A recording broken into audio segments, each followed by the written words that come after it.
Aleluia. Ele atua ne vai ngala fiafi. Ia vi ngai foi ne atua ne fiafi. Tu sai foi lo na lo fo na ngalei. Ia o tatu mo mai ni tula ne yaso fa pia foi na.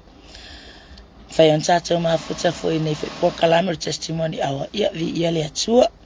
Mai la bertaya si pa ia ne vai ngala fiafi. Ia lo ngona ne pele nga ngoli oli malenga ngal fa tsai le atua. Ia no meteli we fai mo tatu. Ele ngata foi le on tau singa. Lo soifu ai mai se lo ngola tai mai lo to soifu ye fa pena foi lo ni au na vai tata wa dia mai ni mai ngale aso ia ole vi inga lava ia tu mawi le atua au lava ne ya ti tata se metas ai foi pele vi inga ile atua le yo me uma e tata ne vai ngale ole afia fi wo tata proclaim o testimony awa ia o ti fatalo for tata ai ngal fatu atua sunga le tata fa tono le sunga ya Mikael Pretsa ngata foi le ia ol fartua ai masele ainga fa ta fo isu sunga fa fe ngainga ila to foi lo fa piona fie foi fa fonga ma mai mo foi lungo pe fai langi e lungo Main Street tasi fa pio foi na fa sia ile upale atua ile aso male aso ile tsemi male tsemi io mo nga lotso ia fa piona tato tupu mai tato tu mau pia le tato wala fa le nganga ya fatalo fo I woma pa anga sta proclaim yeso sta for nela lang fia lava te mau mai leo au na tina ne vai ngola fia ya anga le tua ilo fa fonga ya mai se fo yo lo sila fo ila te lo fa peona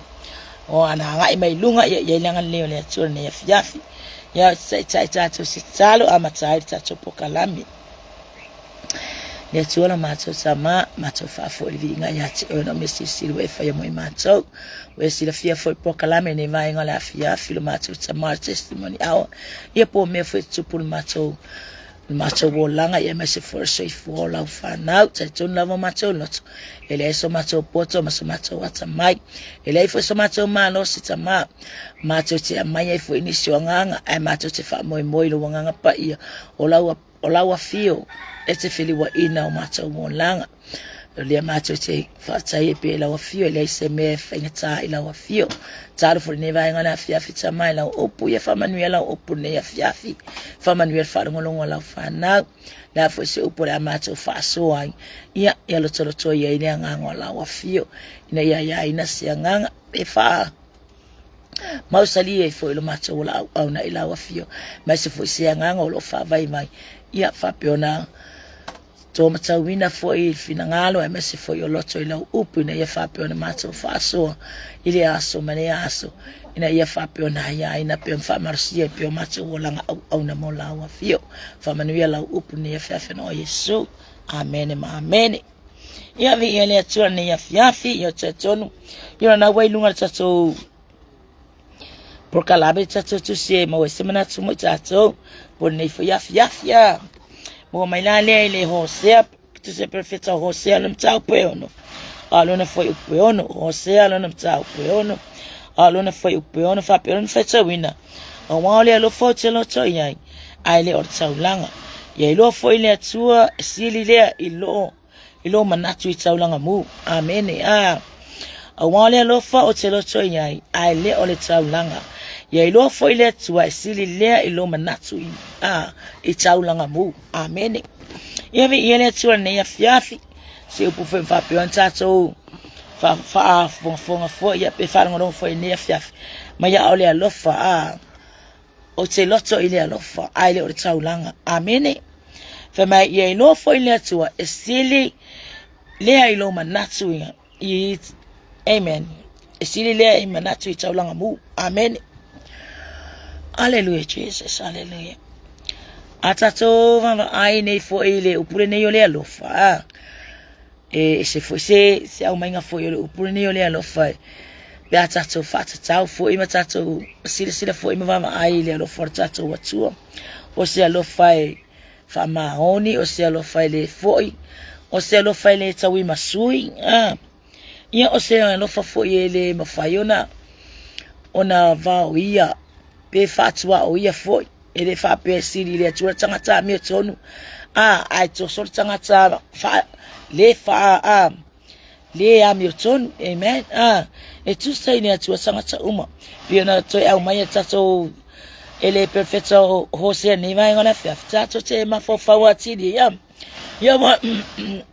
ni te lo tele lo fa tau lang o le sila to ya pe aka ko karkala ngwa fa sama no e pe ata to sa no mta to fa so le upole atua e pe yo le upune o le lo to ile lo fa a wa le lo fo te lo to ye ale o tau lang oni si pe wa avia la to tau langa ma me e alo ye fa pela so ma fofo o to anga fa ye la to tau langa ile atua po la to sfulwa e po a me umala to te mana na o e fa tau langa ile atua e fai vi ele atua yo la to lo to e fai ai fa fitsai ile atua yo la to la ngona mo la to mana onga ina ye fa pe ona la to fa tau langa ile atua la to te fa si no ile tau langa amen na to tfati no tsa langa ile atua e mai to no la to loto amen e ma nga ye langa ile ova o ya me ele fatwa o ya me le amen ele ka ko keleva o ya me le tsa to tsela ngona tsa to tfetsa langa ile atua ayo le tselo tsangata be wa ve me ne yo tsa langa ma me e fai foi mau fiu fia te ia foi e ilu mo le atua pe wa fai matari ta ya te ia ilu mo le atua amen me no tau langa pe e fa pe wa we ke lo ka langa la lafu o mako ka langa la fo le la so sa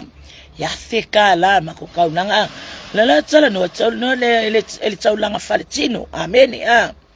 me yo mako ya pa wani me ngar fa yo ka langa ya o maka mai kila mo o yo fa penala ngona o istanga amen pe fa ya la tau langa ya na turi le ma manai fa nau ya po alo fo ya e fa pe mai yo ma va tau langa le ave ave tau langa le va ke me e la fa tau langa ave le tau langa amen ave tau langa ale fe mai ya o te lofa o te loto ile lofa o la fe mai le po le perfecto esto hostia amen ole mana onga nga ole atua le mana ole atua ya ti o ma amen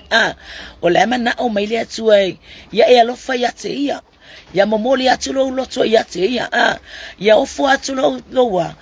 o lau tau langa na ya ile atua amen ele o mana ole atua ni tau langa tino amen ele o mana ole atua le kelo ka ko kupe kere ka ko mia ai o ame o maka fai ka langa kwa ya te ya amen just ser me le mana ole atua e manga ole atua ya tato walo lo fatu ya te ya tato fatino ina tato tau langa lo foino lo soifua ai mai se foio o so mato wola e au na tua ya te ka ko ke fai ka langa kwa ya te ma lo loto atoa amen ma tato loto atoa o le tau langa la le ka ko ke fai tato te usita ya tua ile atua ma tato fai fola folanga o umana por kalame ma me umana fa safua ile atua mono soifua e maselo wola o lo tato ya ile tino le nei amen ai le fa pela le mana o mia ile atua tato wa tato wa lo fa ya ka ko faia le mea wa ya watu mata manga mai ile atua mea le nei lano langi wa vai fo ile atua mea ya ona fatino ele tangata ya lo fa ya te ya male tangata ele lo fa ya te ya ole lo fa le atua ole lo lo fa ile atua o lo le usita ile i mea le tino amen wa ela fo wa i mea le tino ma fe mai o te loto ile lo fa me yo le lo fo te loto ye ai le o le tau langa ye lo fo ile atua sililia ile manatu ya tau langa mu me ya ka ko lo le atua le ka ko ke au ngai ngar ka ko mangaku ya ka langa amen ya le tau langa wa fo ile nga le tau langa tato te fatino le atua e fai fua ka langa ka ko ke faia ai me se fo yo me lo tato fatino tato te fa tau langa ile atua mi ile atua lo lo te fa piona e fa tau langa ile atua me mana o mia te fia o fa tau langa ile atua ya au nanga ile ngata le tupe o mea ai se itolo ia e mese foi mea lava kako ke lo kako ke fai tau langa ile atua e fa pena foi la sela ngonda wa so se me ke fa kingo kongo ngalwe ngale atua o le tau langa le nga amen e au mai tono lo loto atua ai mese foi o lau fa se no ngai tono lo ngalwe nga ai mese lo vala awina o vala awina o tono le o le ai ngor fa atua po tono le fa na o le atua ele ngala kako wo kuli maile le mamau makako wo ka wasa maile kele o mau ai le o fa ale tono pelo tatoa ola au na ile atua le o foina le o mana polo misili atua ole a fo atua o langa mo mai o se na talia yesu e ve mali ma faula ole ata o yo le atali i mala fa fine ole atua e fa pena fa la semana tu ne va ngola fiaf ba va fa mai Hallelujah. Ye lo fo ile tua esili le ilo le taulanga mu. Amen. E lo fo ile tua ile esili le ilo le taulanga mu. Ile iseme ka ko ke ngau ile kaulanga le tu taule tino. Amen. Ile ise ta ua mo tato. Ile fo ise ta ua ilu mo le tua ye ka ko kaulanga le ngeia. Ka ko ke fucking o ilalo nei. Amen. Ye fatala fatile sunga pasta matautia. Mana matautia vi ele tua fatile vela sunga lo. Pale mai foi ne vai ngala fiafi tato. Por kalame ya famanuela vale tua ne vai ngala fiafi. Ele se nga tato se ka penga ngei meo mea le tino. Makako ka mafai ya fayo kako vi inga. Langol me sawa yo la fayo kako vi inga. Amen. Ika ya va ai mai ya ka kole ya va ai mai la me soka usola la va ai mai lek. Ke le la tsau langa la fa ka ngoi fai vi ile tso yo tso loto fa tsau langa. Ai fa mai la fa pa ile tso.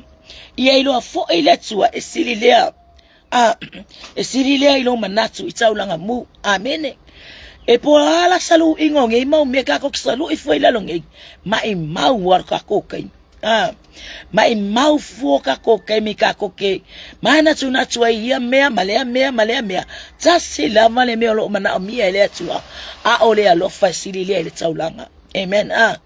ilo ka kala le tua me ke alo fa la ko alo fa va pe ke la ko mo mori yako wo lo fa nga ya pai mori yako lo fa nga ya la fai mori yako o lo tau tala fa le nga ngale upale atu ne ya fiaf o lo tau tala I lo soifua au na ai me se fa nga ino lo soifua I tonu le ngaluenga le atu amen malo I foi pe fa nga ina lo soifua tonu le ngaluenga le atu polo awai foi tonu le ai ngole atu o lo tau tala le upale atu ya oi o lo tau tala le upole atua ya tato malama wata le fana wale atua pole ekalesia le atua lo mana amia le atua tato wa lo atu ya te ia o lo mga amia le atua tato sava vale tu sama mea waya polo wa I mayanya te tato ina ia tato ngalulue mafatino amen ele a ngal ka ko kang fe ngalulue me ia ka ko ke le wa o tato aile mafayon tato ngalue ingo tato ngolanga ina ia tato wofo taulanga I tato wilu mole atua amen hallelujah e afayala ka ko ki ka wale taulanga le tino e te tino fo yale ungola oya au nanga afaya tato le tino e kingo fo yale fai ungol ka ko au nanga ile atua amen ale mana amia tato ile atua ya ka ko sikai mafaatino lona lava finangalo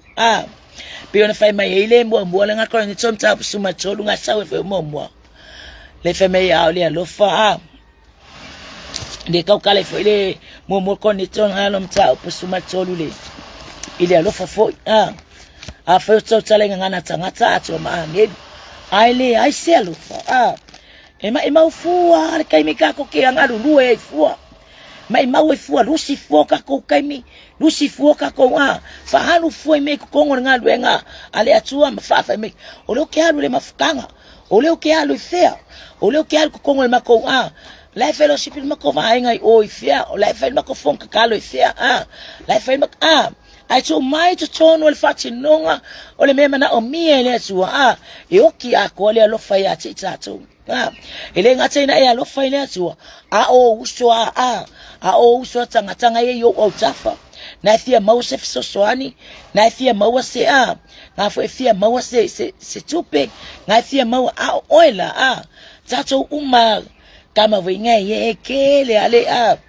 le kama mai makelele ua tele foi me mau yo la to yo kama la nga epire yango mai kama yele alo ia amen kama winga ye pe me yo ngai kala vai yele ngai kala vai yele ake lo otu ore kanga vai ore kanga piko sidi ngau imele le fai tono nga luenga le atu ore me to ma tono le loto amen lango le ma futsa pe o yele atu ma ko ngako le atu tama ole ase me o ki fai ka langa ole ase me ki au mai ilo ulima o ti fai tau langa ya ti oe o ke manga o ye fa manguia mai la ka langa ela titi ole ko inga ai ero fata ma fa manuia mai al mele ko kai ola fa kusa ko kongor nga luenga le atua amen pe wa faile vi inga po ai sili yaku ai almana onga le atua ere kaulia kaulanga le tino nei mamana onga matsaso nga luenga lo fa tino le lo langi nei amen ai mana o miele atua le moni ma fa ma oni o tato ti watu ya te ya pe fo ole tusile ya kaino ma pe le fainga tau langa te kaino ma pe le sa fai tau langa kaino ma pe amen sa alu ya apelu wa au mai le ulu ai sama wana man ola na laf amai os ye tau langa ile atua ai alu foi kama leo o kaino wa au mai foi fola na fatu anga o os ye tau langa ile atua ma o ina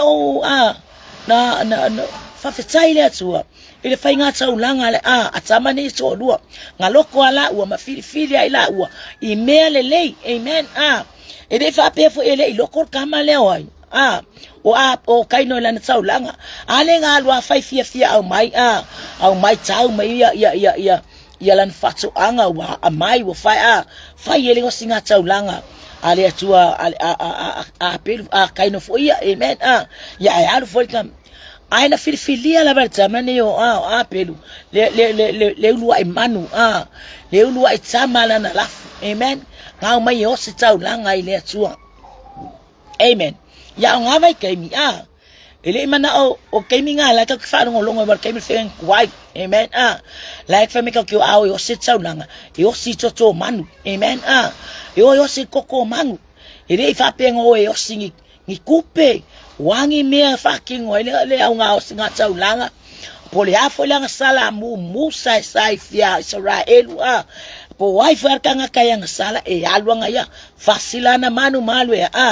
ave totole ma moe ave ya yo si tau langa ile tua se fa ma ngalo ia amen FM le upua le fiong pa ya le tua le kala le ya kaino ma apen wa halo for tama yo o kaino wa maila na lua ya le lua tama wana lafu ai fo ya ai fa taile le tua o ka semana ye fo la ya tala feme ina ua vala au tama ma wa talo le tua se au mai se afe fa mu ya la taula nga o inganga ilo ile ese ngo taulanga ngai na mule taulanga apelu ai le mule taulanga kaino amen ake manga ai failo ne ya fiafi ona okai o apelu na usita ilo na loto maya faya le taulanga pikosilio nga le na faya Israel la ya foi vai taule le fenga tuai na feme yo koko le le toto manu amen feme yo toto manu haleluya ave fasina ya ona fa mangalo le wang sala amen fa mangalo foi lang sala al tangata amen ilu mole atua fa pengala le mele chilo ye ole me foi la le nga lai ona mule tau langa tangata ne oi o pelu asia o ngo le usika ya nga yele le follow pelu le ile upo le atua folanga le atua amen e sili le alofa ngai lo ole tau langa amen o lo nga alofa foi le atua nga ya lo ai au mai le ulua ai le ulua ai lafu olana la kole le ulua tsama olana lafu amen ma fai tau langa ai mosi atu ile atua amen wa filifilia ile loto pelu ya amen a fe mai alule kaino yo mela na tupu wale mula le taulanga kaino ai wa mula taulanga ape kupu ai lole fale tonu wati ngai lole male no so ai o kaino fi tama failo kaino ina ia fasioti lona uso apelu amen yo nga tala mala malama wa esila fia matsato wi lo wa esila fia nga kelinga ina amai foi telo faila unga masi foi sunga fa fe nga pe ala to faso ina foi le e mena o foi ya kaino ya ma apelu yesa fama nu yer tsa nga kaino o ya apelu ona utu fisili ai se ya kai mero kale mala malama di fenga kaulanga alena sa pena uma tsamala tsaulanga fai ai ya ona ole usita yor tsanga tsani o ape e me fai ya pe ngalo mai se sime fela na ya tsaulanga pe au mai se sime fas fa ma e fa o popo na tsaulanga ya e avela tsaulanga ile tsua amen o nga mai ke a fe mai le fenga tsua o kok nga fa nga koko mangu toto manu mai fanga fasi sina toto mai ya fa mangalo e ka kong sala fa mangalo yung sala tsangatsa amen mela nga la yung kong ova ma iPhone ngi tu sile perfecta o sele amale mta pule ono fe pe ono e ka ulia ka ko usika amen o fitsa laila tu sili le lo fa na ilo tsaulanga ele ole lo fa la ke lo fa la ke lo fa la tsane te lo fa la ke lo fa la fa nga ke lo fa que elo faz seu cangue a cuicuaco mas seu vai cuaco ma le ai le tsautala le upone tua la tsautala tsatsoa fa maoni o tsatso loto ile tua aka kola lo fa ile tua ya ka ko fa ya na polo inga umana au maya matsa mai le upole tua o man fa ai lo maya tsatso e aula ka koa e auna tsatso muri tsai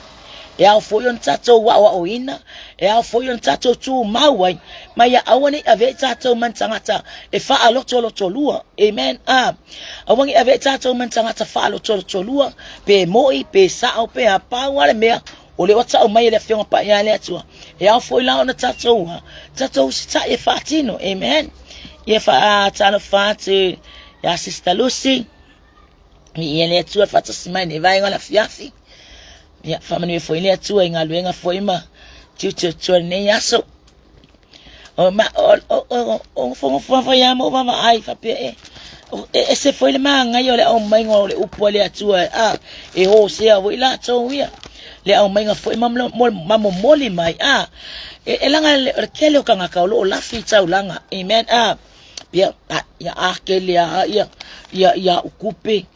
me okupe ya ko pepe fa ya lo ave pe o fanga ave kono ufungo fo mi fale mo wale kusai siria te yale le manatu i mea le mana o yai mama natu yai be siria ke ya fa mo ya te ya mea le mana o yai amen ai fa muli lona o langa au na ile fa muli ya te ya lona soifua au na ile tua amen o le mana o mi ele so fa mai o ke loko ile alofa ale o tsaulanga ya ilole atua sililia ile manatu tsaulanga mu amen ile manatu tsaulanga mu amen eu foi lá le tu sinata avita se el salamo nga lima sfudu le femme porque la ku e mangi mea ai porque alu e mangi fa fepe ka ke adu e ka feka ulanga ile atua ini manipovi o hako e nga mea yo foi femme ke alu e avise porque la ku e mangi ala femme ile atua e ki sau manga mea ya ki au o lo fola masoloi ko kongolo ito tono le o lo afio anga ai kasele me ale mana o yele tu ka kowa o tato wola au na ya te ale lona vi inga amen e ala le vi inga o le tua e piko silio na mana o mia le tua le tangata ya e lo fa manulo na loto ile tua mama moli atua na ona mana onga o afa i fa fita uli o afa ngata le o langa le ne o le menga le piko silinga manga o mia le tua o le kako fai taulanga ya te ia matato lo nto e fa fo ya te ia le vi inga e ala yo na manuia o fa manuia ya te tato ya kako walo lo fatu ele tau ole upu malingutu o la wa mio male fa mahoni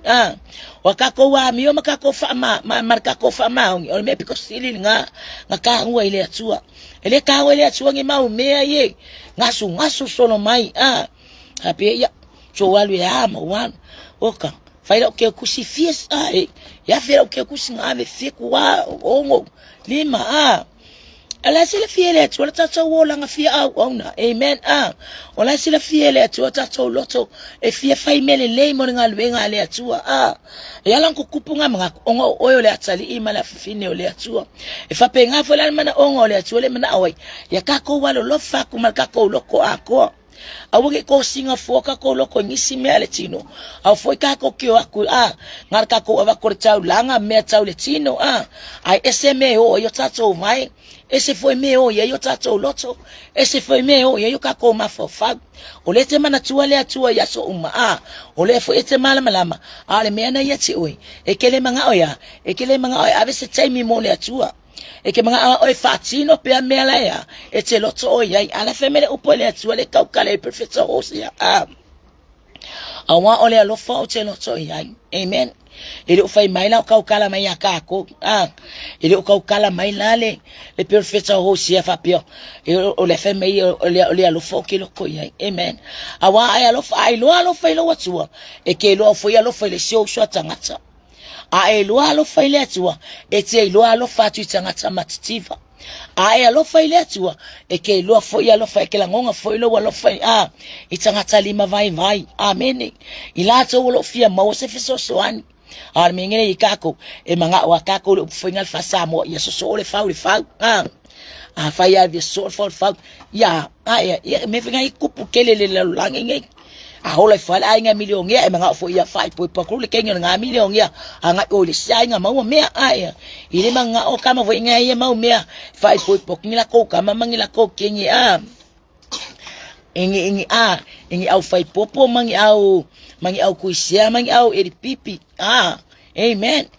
ole me nga le ku poilo tataua o nga le lo tato fai lo ngata amen ole alo fala nga feme ile tu le tata le upu ya fatal fatu so o le ya nga le ya na lo fa vi ia la male tu le fata simai sis ya famanu ya tu le tu ni mai nga la fiaf poala nga ye ka ko me fakingo ile ya nga me umaya ile sila fanga le atua amen ile kongwe le sa nga me lu mole o mga ol me is so fauli fa amen me ya lu ya le fe pisingis e mga ofa ya ko fa po kwa fa pisingis ile ke mga ngai ya ngai kanga le tule male anga tsanga tsala mawele anga le afa mawalunga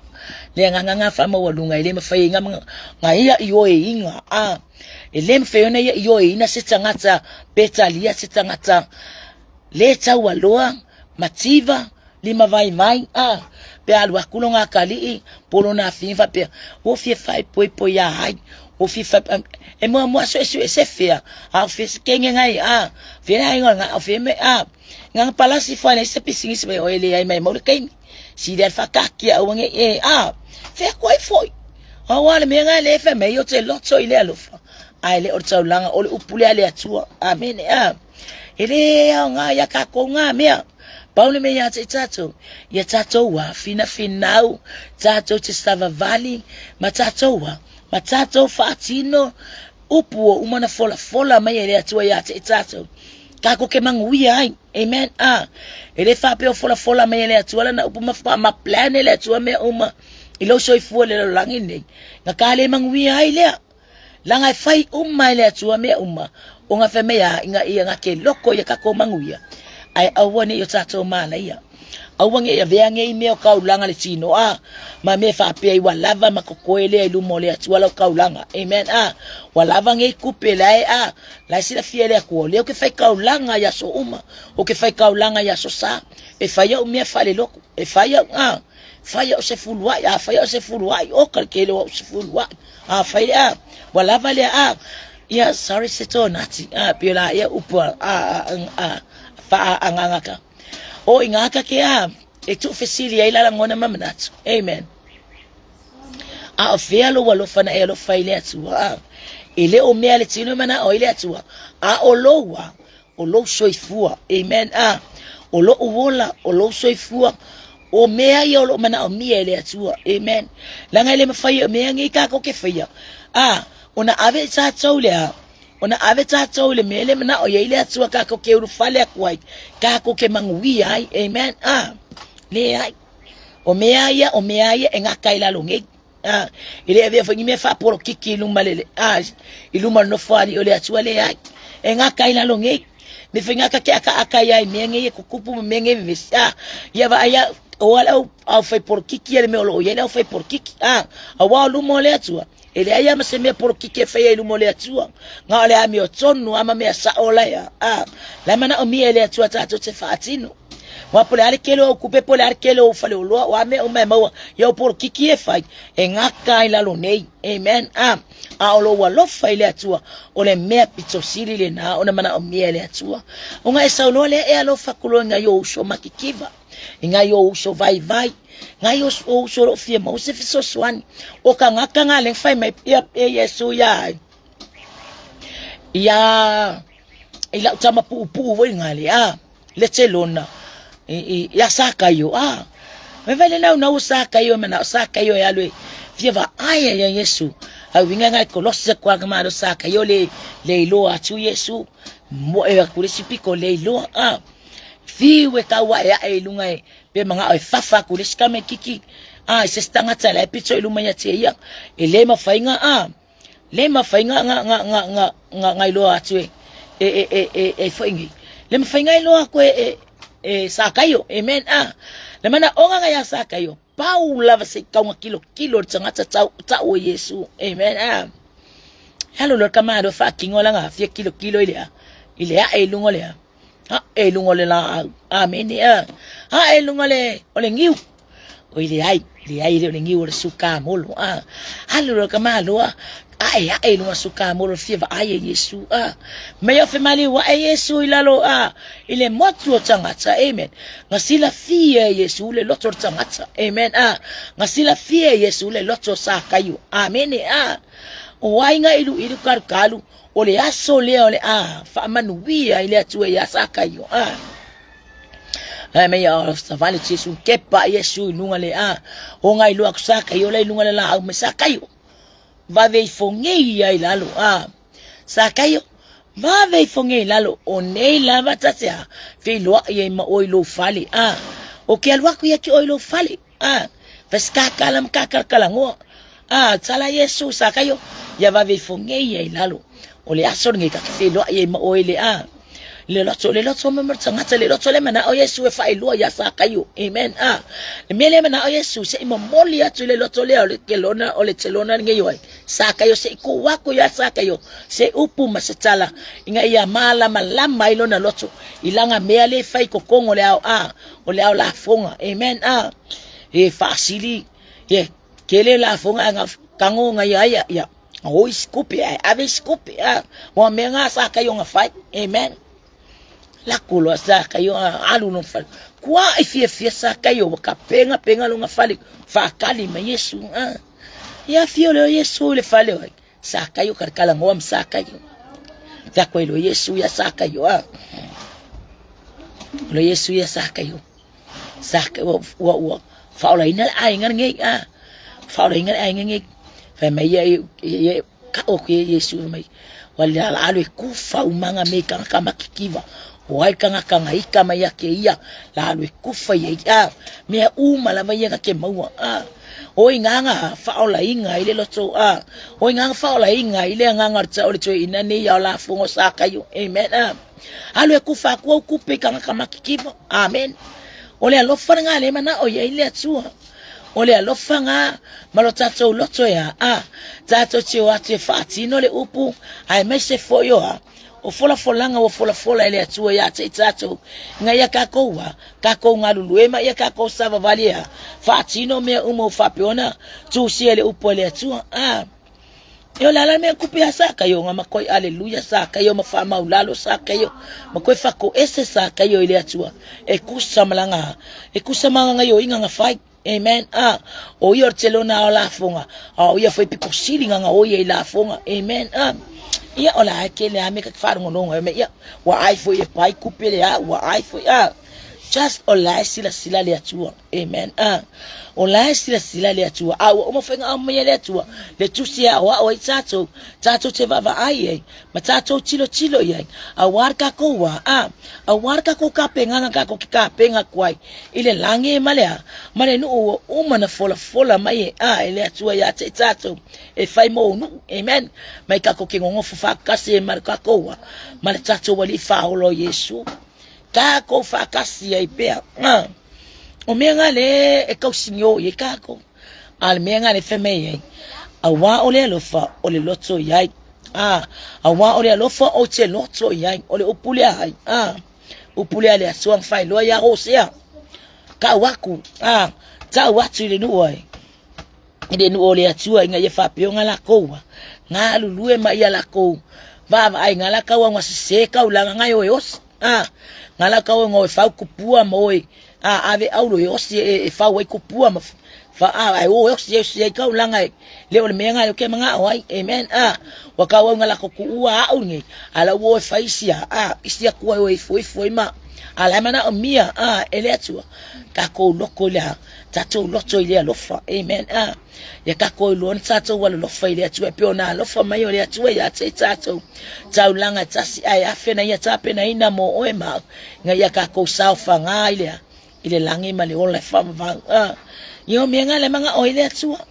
ke loko ile lofa ai le ke le loko ko kaulanga ke le manga o ko kaulanga ku ke o mai manga kaulanga o nga kupe ngalang ko mo kupe wa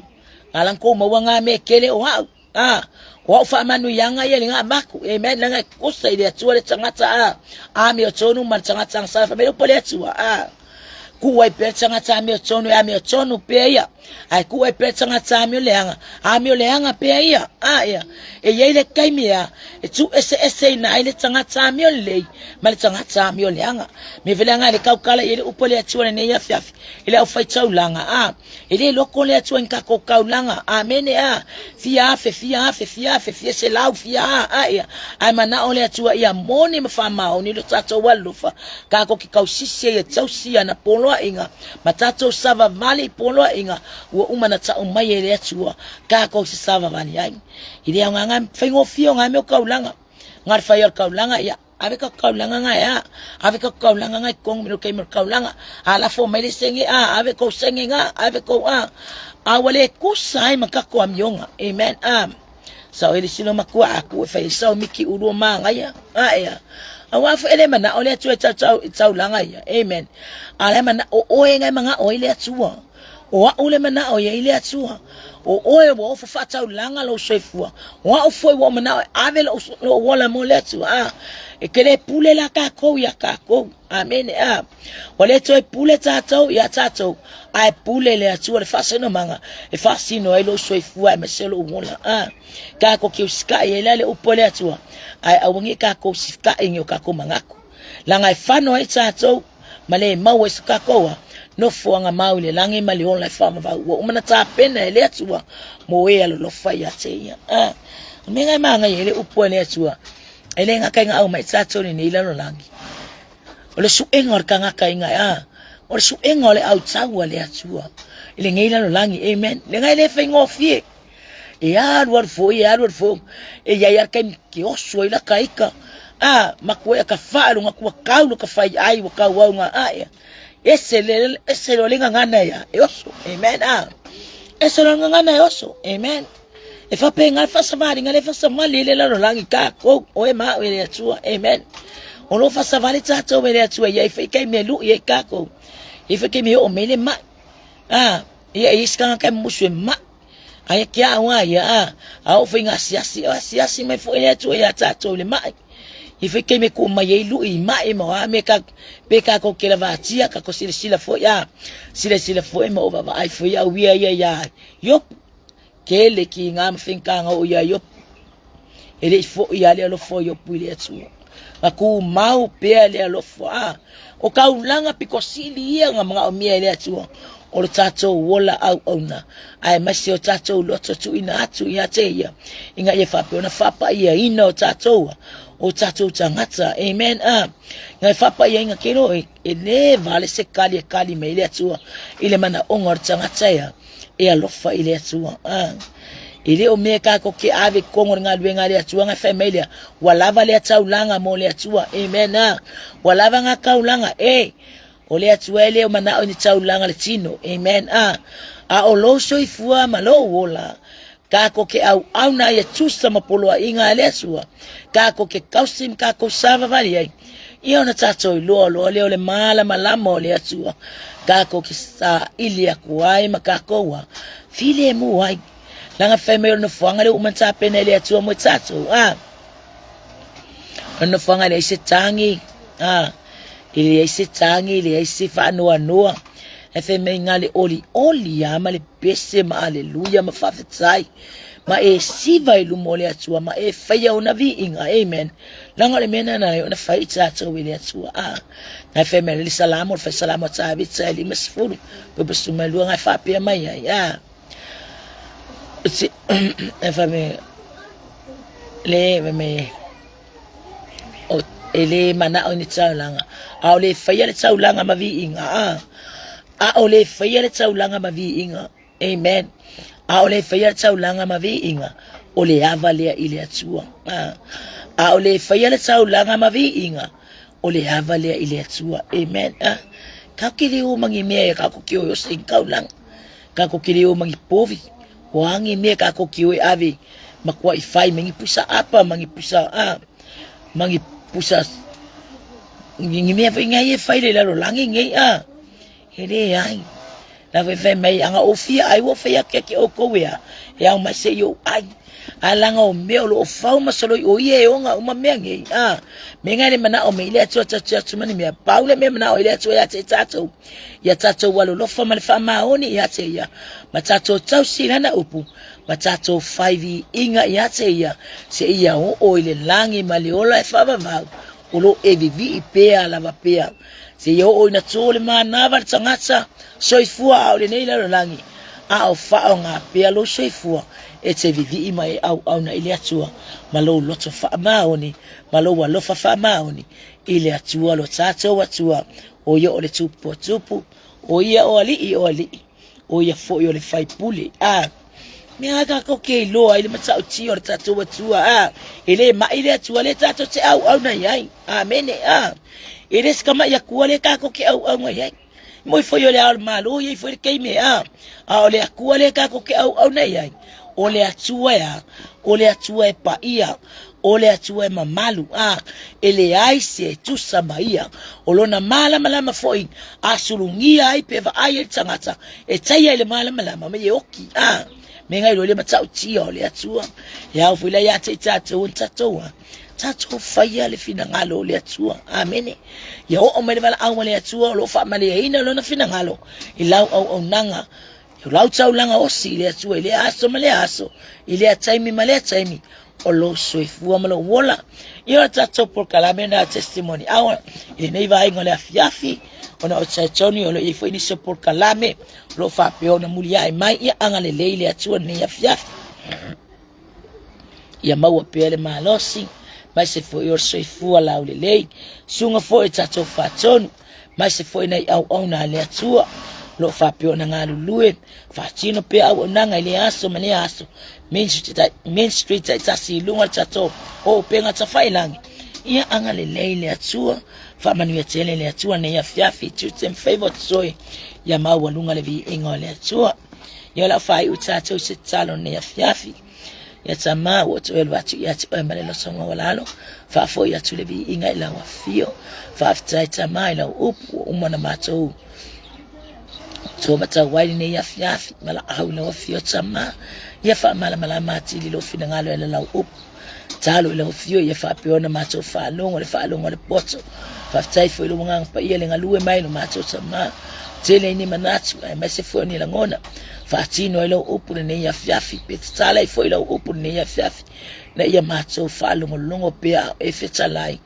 e ala ilo fina ngalo yo mato tangata ina ya mato au na male fa maoni ma fatino lo ngolo fete fina ngalo ya ilo mato tama fa manuel fa ngolongo la fa nau ila to uma sama huwa mane por kalame testimony awal ne ya fiafi fa manuel ya te la to le ngata fo ile wompa anga nei por kalame no mato tama testimony awa Ya mai se foi fa manui for club por quinto lo mato tama.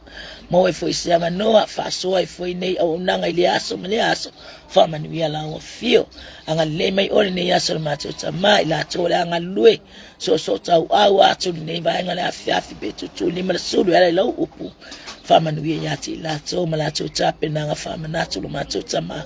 Wai se nganga u fa vai mai ya bia la upu fa malos. Fa mato e fa marosia ai mato e fa mai ai. Ni o langa le afa pia na mo watu na mato tama e au na pia ia te oe marofi na ngalo ona o Yesu o mato wole me vala awa tuai amen e ma amen ia o